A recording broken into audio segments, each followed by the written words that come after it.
மச்சம் ஒன்ன பார்த்து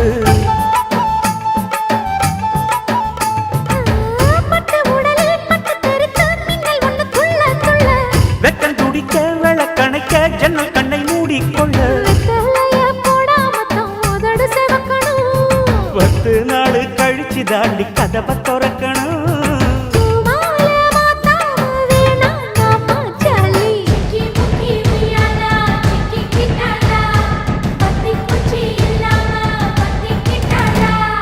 மச்சாங்கிட்ட முந்தானைய தந்து வப்பாளா,